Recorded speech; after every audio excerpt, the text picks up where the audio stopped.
Yo les gars, on se retrouve pour une toute nouvelle vidéo. Alors aujourd'hui, on va parler du PSG et de toutes les étoiles qui sont alignées pour cette victoire en finale de LDC. Alors évidemment, ne nous portons pas l'œil, hein, on va juste parler des faits entre guillemets qui sont sympathiques. Si j'ai une petite allergie, c'est normal, c'est le pollen. Je suis faible face au pollen, voilà. En tout cas, ce qui est intéressant avec cette histoire d'étoiles qui sont alignées, c'est qu'en fait, il y a plein de choses qui font que c'est l'année parfaite pour le PSG. T'as déjà, première chose, quand, le jour de la finale, ce sera jour pour jour, ça fera 14 ans que le Qatar, que QSI, a pris place à la tête du Paris Saint-Germain. Donc déjà, tu as ce petit truc, tu te dis, putain, pile 14 ans après, bam, tu as la finale de LDC et tu peux potentiellement prendre ta première étoile. Encore, ça, tu te dis, bon, c'est sympathique, mais bon, voilà. Ensuite, t'as quoi? T'as plein de choses. T'as, par exemple, le fait que Luis Enrique a été beaucoup critiqué, on va dire en début de saison, par ses choix, etc., sa façon de coacher l'équipe et tout. Donc t'en as beaucoup qui sont descendus du train Luis Enrique, t'en as beaucoup qui sont restés comme moi et d'autres dans le train Luis Enrique. Au final, on avait raison. Et ce qui est intéressant aussi là-dedans, c'est que il avait dit quelque chose en début de saison. Il avait dit on sera plus fort, on sera plus fort sur Mbappé, un truc comme ça, que Warren avait repris aussi en interview. Et ça, c'est pas faux du coup, parce qu'on est en finale de l'LDC.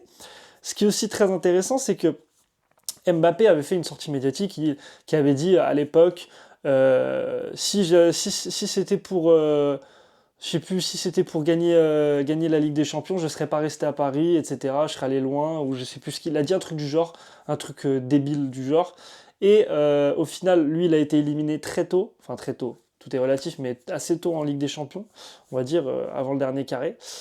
Et alors que nous, on est en finale de LDC, donc ça aussi c'est beau, c'est un petit message qu'on lui envoie, c'est un petit pic qu'on lui envoie, que je trouve très intéressant aussi. T'as plein d'autres choses. T'as le fait que en finale, on va rencontrer un club italien et Marseille, à leur finale à eux, ils avaient rencontré un club italien. Et c'était leur première victoire en LDC, et nous, ce serait potentiellement notre première victoire en LDC. Donc t'as aussi ce petit truc de... T'as des petits signes par-ci, par-là qui font que... T'as aussi le fait que si on prend l'LDC, potentiellement Dembélé serait Ballon d'Or, ce qui ferait de lui un nouveau Ballon d'Or français. Donc tu te dis, putain, ça aussi, ça peut être intéressant. En fait, t'as plein de choses autour du PSG qui font que t'es en mode, putain, si on la prend, qu'est-ce que c'est magnifique. Alors, j'avais noté deux, trois petites choses aussi euh, que je vous cite là. Par exemple, on,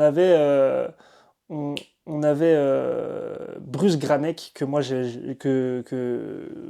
à une époque, j'avais, enfin, j'avais, j'étais pas toujours en accord avec ce que Bruce Granek disait. Pas tout le temps. La plupart du temps, j'étais quand même d'accord avec lui, mais il y a certains trucs où j'étais pas du tout d'accord avec lui. Et l'année dernière, il y a avant que la saison commence, pendant le mercato, ou juste avant le mercato, je crois. Non, à la fin du mercato, pardon, juste avant ou pendant le début de saison, ou tout avant le début de saison, sur son émission hors-jeu, évidemment, il avait dit que le PSG serait plus fort sans Mbappé, le PSG mettrait plus de buts sans Mbappé parce que les autres devraient mettre plus de buts, donc ils seraient plus impliqués, le collectif serait bien meilleur, etc., etc. Et beaucoup de gens lui sont tombés dessus, vraiment beaucoup de gens. Et moi j'étais mais totalement d'accord avec ce qu'il disait, je trouvais ça tellement intelligent de dire ça à ce moment-là. Et franchement, pour le coup, j'étais agréablement surpris parce que j'ai trouvé cette sortie de Bruce Granek et ce risque pris, entre guillemets, genre il a pris parti de cette idée-là, de ce qu'il pensait au final. Hein. Et j'ai complètement adoré et je pensais exactement la même chose que lui. Ce qui est ça qui est exceptionnel, c'est que pour le coup, je vais pas vous refaire le truc. Tout ce qu'il a dit, j'étais totalement d'accord avec tout ce qu'il avait dit à l'époque. Et plus la saison avançait, ça lui donnait raison. Et c'est pour ça que je trouve que c'est important de le dire aussi. Beaucoup se moquaient, mais beaucoup l'insultaient limite. Enfin, pas l'insultaient, mais il devait se prendre des messages et tout, c'était sûr. Au final, je pense tous ceux qui lui ont envoyé des messages pour se foutre de lui ou quoi, ils doivent bien fermer leur bouche actuellement. Ça aussi, c'est beau. Aussi, ce qui est très intéressant, c'est que nous, c'est notre deuxième finale de Ligue des Champions depuis la dérouillée au Final 8. Donc, on a à cœur de gagner cette LDC. On se doit de gagner cette LDC avec des jeunes joueurs, une équipe, je crois, qui en termes de moyenne, je crois, ça dépasse pas les 22-23 ans, l'effectif. T'as que des jeunes joueurs, c'était pas prévu que tu sois là. Personne nous pronostiquait, à chaque fois on n'était pas les favoris contre les équipes, sauf contre Aston Villa, je crois. Enfin, je parle à partir des phases finales, hein. Donc à chaque fois, on était un peu les outsiders, sauf contre Aston Villa, comme je viens de le dire. Et ça nous a aidé. En plus, tu sais que on a développé un maillot porte-bonheur cette année, qui est le maillot Force.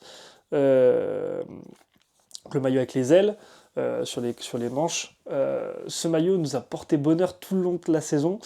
Euh, Malheureusement, mais en même temps j'ai envie de dire heureusement, parce que moi je trouve que c'est un très bon choix pour l'histoire, si on gagne, c'est que du coup pour la finale on jouera avec nos couleurs, donc le maillot domicile, saison 2024-2025, et que on laissera le maillot force de côté.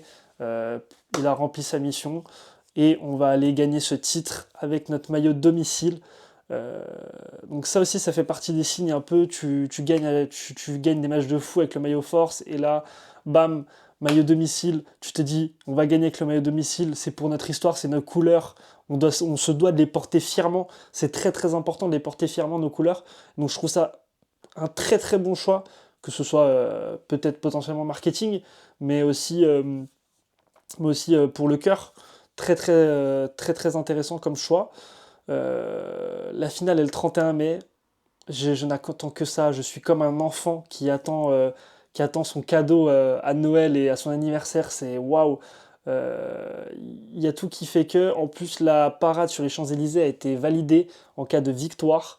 Il y a tout qui fait que, tout le monde est avec le PSG, c'est exceptionnel. Les plus grands sportifs, ils disent qu'ils sont pour le PSG. T'as même Zidane qui dit qu'il est pour le PSG. T'as Basile Boli qui dit qu'il est pour le PSG. T'as tous ces gens-là. Même si, bon, à la limite, qu'il le soit ou pas, en vérité, ça va pas changer grand-chose. Mais le principal, c'est les supporters. C'est ça qui va changer les choses, le 12e homme.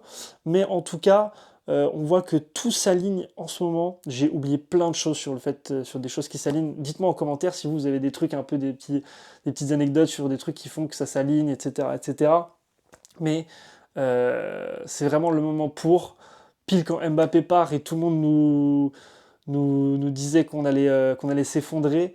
Et au final, on arrive au sommet de l'Europe, potentiellement pour prendre ce sommet-là, pour mettre notre drapeau, tel Inoxtag à l'Everest. Voilà, c'est magnifique ce qui se passe. Ici, c'est Paris, les gars. Et on a hâte d'être le 31 mai. Soyez présents, je serai en live sur YouTube et sur TikTok. Soyez présents, les gars, ça va être la folie. Merci beaucoup d'avoir été là. Et on se retrouve le 31 mai. Ciao.